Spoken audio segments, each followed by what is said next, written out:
한국 사회에서 안국 강의를 한 10년이 넘습니다. 그런데 여러 가지 했지만은 2014년도부터 내 강연의 제목을 바꿉니다. 그러면 2015년도 처음으로 한국 텔레비방송 채널 19번 TV조선에서 내가 강력하게 주장하기를 대한민국의 정부가 지금까지 잘못한 것을 시정해라. 뭘 시정했느냐? 지금까지 분단 관리 전략만 했어. 남북 분단 관리 전략. 그저 싸우지 말고 우리 잘 살자. 제발 도발하지 마. 속색이지 마. 천안함 같은 거, 뭐 칼기 폭파 같은 그런 거 하지 마. 그러면 우리가 쌀 줄게, 비를 줄게, 돈 줄게. 가만히 있어. 이런 식으로 분단 관리를 40몇 년을 했습니다. 60몇 년을 했습니다. 내가 작년부터 주장합니다. 방송국에 주장하고 언론에 주장하는데 작년 6월달 일본 상계이 신문의 기자회견에서 기사가 일본이었는데 대단한 호응을 받았습니다. 제발 분단 관리 전략은 집어치워라. 뭐냐? 통일 전략으로 전환해라. 통일 전략으로 전환해라. 그래가지고 박근혜 대통령 대도 이래 처음으로 우리나라 역사, 대한민국 역사 이래 처음으로 통일 전략으로 전하는 분이 박근혜 대통령입니다. 박근혜 대통령. 그래서 박정희 대통령은 5.16 혁명을 때에 반공을 국시 제기로 하고 박근혜 대통령은 통일 시대를 열자고 주장했습니다. 최초로. 그런데 2016년부터 내 말이 또 바뀝니다. 어떻게 바뀌느냐. 이것은 나 혼자 하는 얘기다. 국제정세를 생각하면서 미국의 대북 정책을 생각하면서 하는 얘기인데 대북 통일전략으로 바꾸자. 전에는 분단관리 전략을 그만해라. 통일전략으로 바꾸자. 지금은 어떻게 바꾸느냐? 나 그거 안 쓰면 그런 얘기. 어떻게 하냐. 북한 갈아엎자요. 북한 갈아엎자면 안 돼요. 예를 들어서 우리나라가 지금까지 한 게 뭔지 알아요? 어떤 사람이 있습니다. 낭떠러지에서 나무 뿌리를 잡고 있습니다. 지금 잡고 있었는데 우리가 그 사람 보고 야 그거 손 놔. 손 놔. 그럼 그 사람 놓으니까 너무 떨어져 죽어. 손 놔. 손 놔. 안 우리가 북한 보고 핵 폐기해. 유도탄 발사하지 마. 그러게 너 줄에서 손과 똑같은 얘기예요. 그렇죠? 이런 얘기를 맨날 해봐야 쓸모없어요. 어떻게 해야 돼요? 우리가 칼 가지고서 그 줄을 잘라버려요. 네? 그게 뭐냐? 북한의 김일성 체제를 전복하기 위해서는 한 번도 문제는 영원히 해결이 안 됩니다.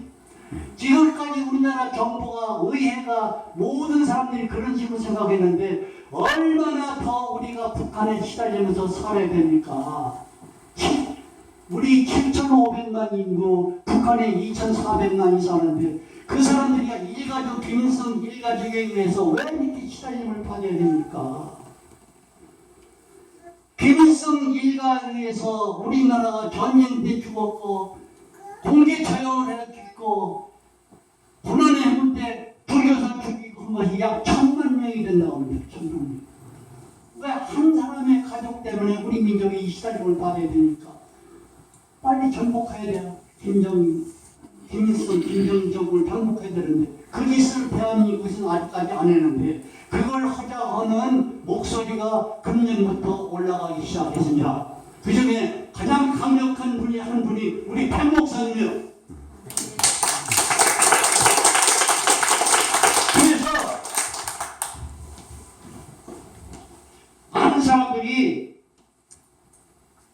많은 사람들이 북한 건드리지 마. 북한 건드리면 또 전쟁 나니까 그때는 혐오가 있으니까 북한 건드리지 마. 그래가지고서 선거 때마다 북한 건드리지만 안 된다고 주장한 사람이 누구예요? 우리 북한 대로 만들니까 제발 북한 비유 건드리지 마.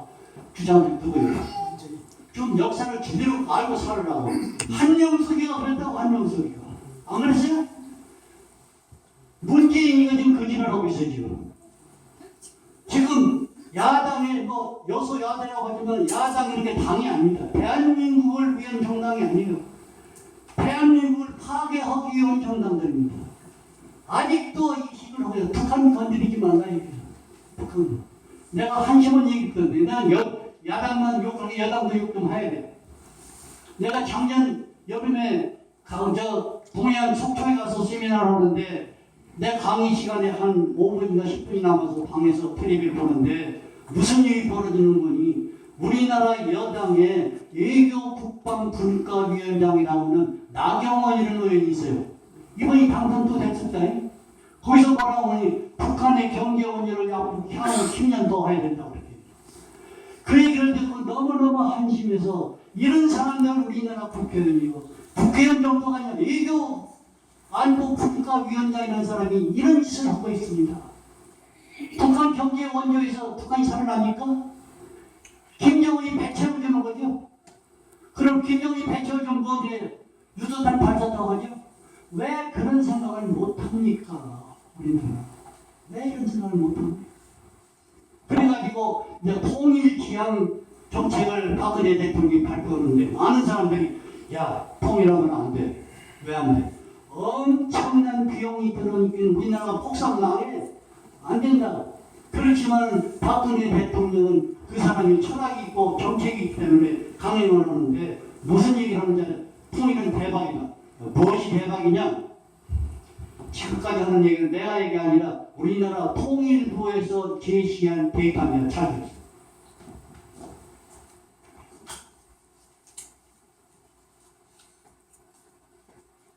향후 5년 이내에 남북 통일이 이루어지면은 한국은 G7 국가가 되는데 영국과 프랑스를 앞세웁니다. 이것이 현재 통일부의 보고서입니다. 그 다음에 세계적인 투자회사 총수인 짐 로버츠가 남북 통일이 되면은 나의 전 재산을 북한 지역 개발에 투자하겠다. 통일 비용이 거기서 나와요. 세계은행 총재 김용희가 뭐라고 하니 통일이 되면은 투자할 돈을 우리 은행이 준비하고 있으니까 통일 걱정 말고 시키지 마시고. 김용 세계은행 총재. 우리나라 통일연구에서 발표하기를 통일이 되면은 향후 통일 비용이 3,600조 원이 들어요. 3,600조 원이 드는데 무슨 왜?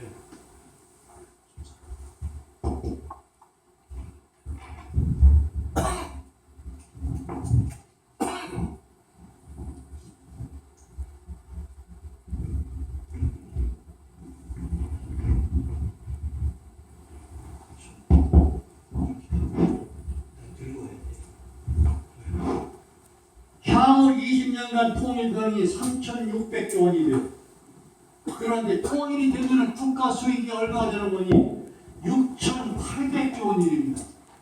통일 비용 걱정해야 되겠어요? 안 해야 되겠어요? 통일이 되면은 거기서 오는 수익이 6,800조 원이 됩니다. 6,800조. 통일 후에 경제 변화는 어떤 변화가 오느냐? 국방비 감축 효과가 매년 300조 원, 국민 실소득이 매년 89조 원이 증가하고 사회 갈등을 해소해서 오는 수익이 188조 원이 추가가 돼요. 관광 자원에서 매년 버는 돈이 40조 원이 소득입니다. 통일해야 되겠어요? 안 해야 돼요? 해야 되죠? 북한의 지하자원은 남한의 34배입니다. 34배. 또 한 가지 재미있는 얘기예요. 세계에서 그 전자제품을 만들죠. 핸드폰, 전자제품. 이것도 전자제품이고, 이거 다 전자제품이에요. 비행기, 자동차, 무기, 땅끝, 양수함, 전부 전자제품이죠. 전자제품을 생산할 때 꼭 필요한 재료가 뭐냐? 히토리라고 해요. 히토리인데 전 세계의 히토리오 소비 국가는 미국, 한국, 일본, 프랑스 선진국들인데 자기가 필요한 히토리오의 97%가 중국에서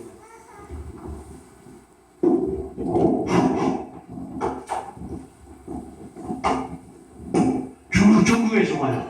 중국이 큰 소리를 치는 거예요. 그렇지만은 중국은 그 히토리를 수출을 안 할 수가 없어요. 왜냐하면 반대급으로 다른 나라에서 들어오는 기술인이 모든 자본이 짱짜리기 때문에 할 수 없이 서로 등을 긁어주면서 살아요. 그런데 이 히토류가 북한에 있어.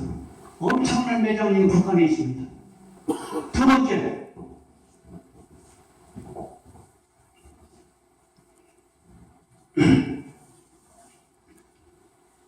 전 세계에서 우라늄 매장